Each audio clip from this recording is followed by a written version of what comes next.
कि क्या उसका सोर्स कोड जो मदरबोर्ड प्रोग्राम होता है वो उनके पास है कि उन कंपनियों के पास है जो ये मशीनें बनाते हैं।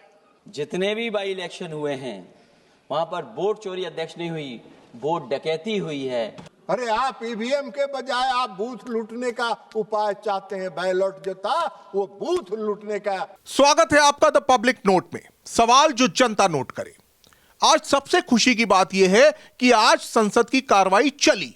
संसद की कार्रवाई आज स्थगित नहीं हुई और उससे बड़ी बात यह है कि आज संसद में विपक्ष ने वोट चोरी का मुद्दा जमकर उठाया। सबसे पहले आए कांग्रेस सांसद मनीष तिवारी। मनीष तिवारी ने पूछा कि ईवीएम के मदरबोर्ड जो है उसका सोर्स है किसके पास। ईवीएम पे सवाल उठाए मनीष तिवारी ने। साथ ही मनीष तिवारी ने कहा कि वीवीपैट से 100% चुनाव कराए जाए वरना बैलेट पेपर यूज किया जाए। और मनीष तिवारी का साथ दिया और विपक्षी नेताओं ने।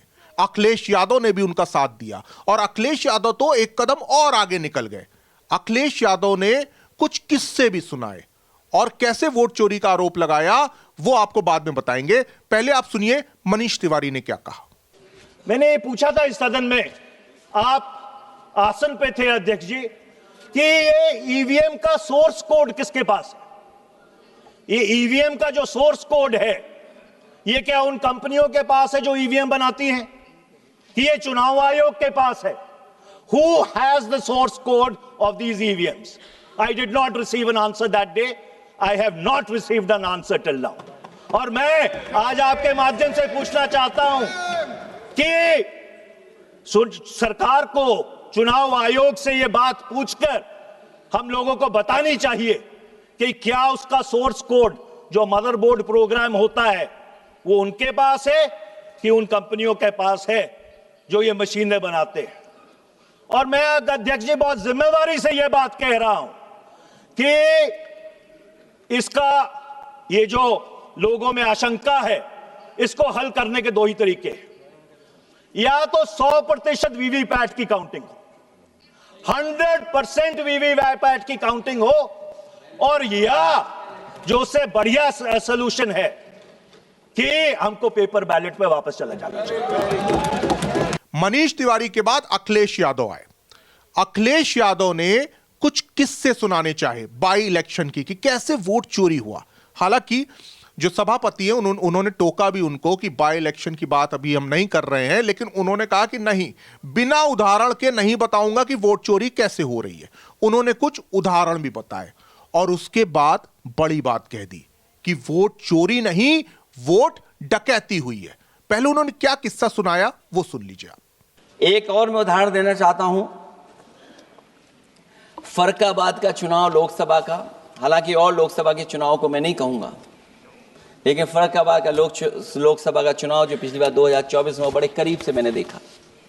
वहां के जिलाधिकारी, वहां का पुलिस का प्रशासन पूरे दिन लाठी चलाता रहा और कभी लाइट जाती थी, कभी लाइट आती थी। जब हम लोगों ने जानकारी करने की कोशिश की कि आखिरकार क्यों हो रहा है, तो पता लगा कि उन्हें रिजल्ट बदलना है। तो उत्तर प्रदेश का इस तरह एक रिजल्ट नहीं बदला गया, कई जगह रिजल्ट बदला गया। हम इलेक्शन कमीशन के सामने खड़े रह गए कि इलेक्शन कमीशन को बताते रहे कि धांधली हो रही है, लेकिन इलेक्शन कमीशन ने कोई सुनवाई नहीं की।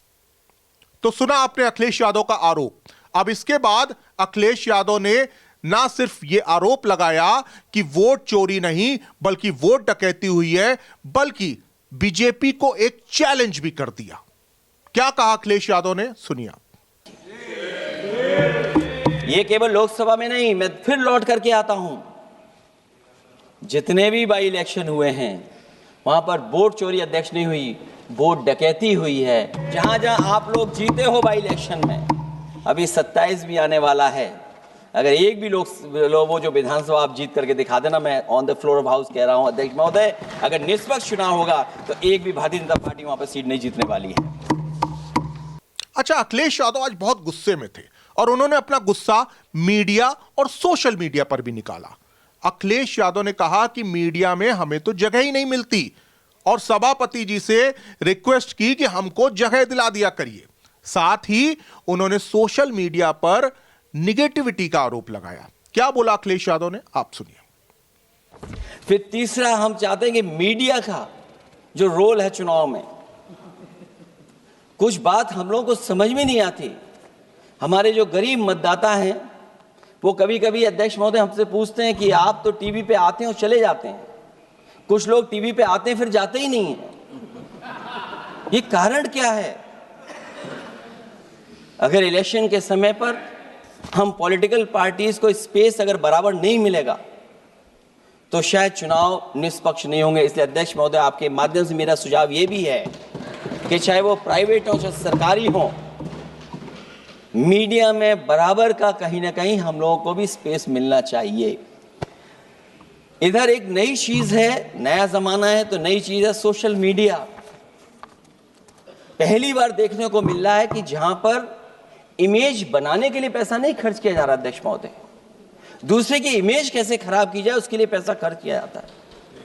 जो नकारात्मक जितना कैंपेन है, मैं अध्यक्ष महोदय दावे के साथ कह सकता हूं, हमारे पास कोई एजेंसी नहीं है, कोई सोशल मीडिया टीम नहीं है जो हम नेगेटिव कैंपेन रन कराते हों, लेकिन भारतीय जनता पार्टी के पास हजारों ऐसे लोग हैं और हजारों करोड़ रुपए इस बात के लिए खर्च करते हैं कि नेगेटिव कैंपेन कैसे रन किया जाए। और जितना जितना चुनाव करीब आता है उतना सोशल मीडिया से लेकर के हर प्लेटफॉर्म पर नेगेटिव कैंपेन अगर कोई कर रहा है तो वो कर रहा है भारतीय जनता पार्टी के लोग।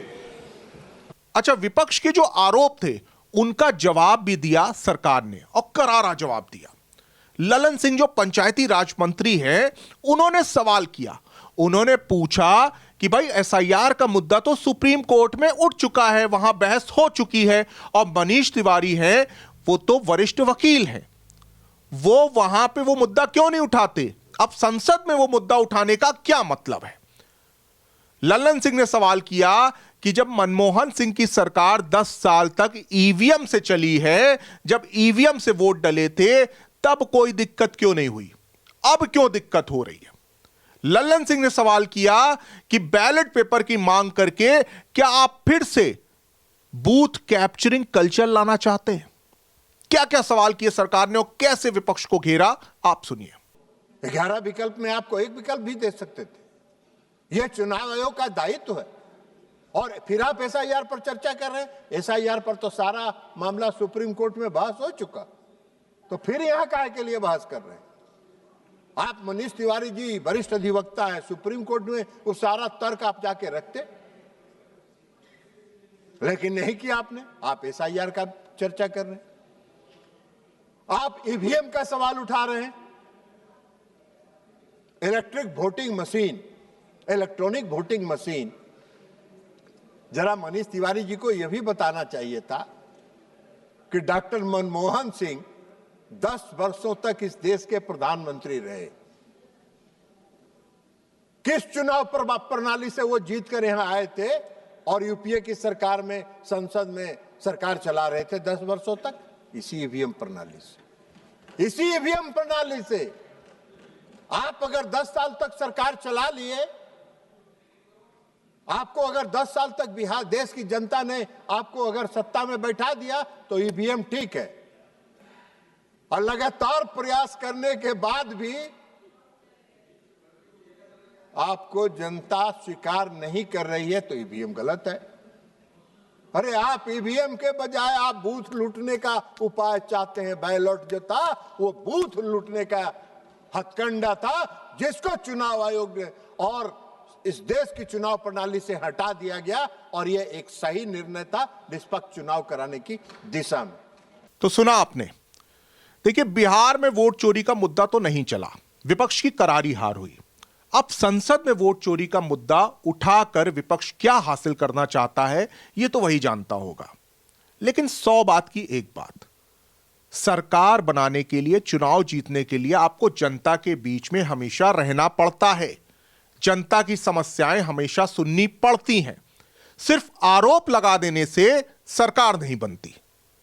आपको हमारा ये शो पसंद आया हो तो इसे लाइक जरूर कीजिएगा। आपके कमेंट का भी हमें इंतजार रहेगा। नमस्कार।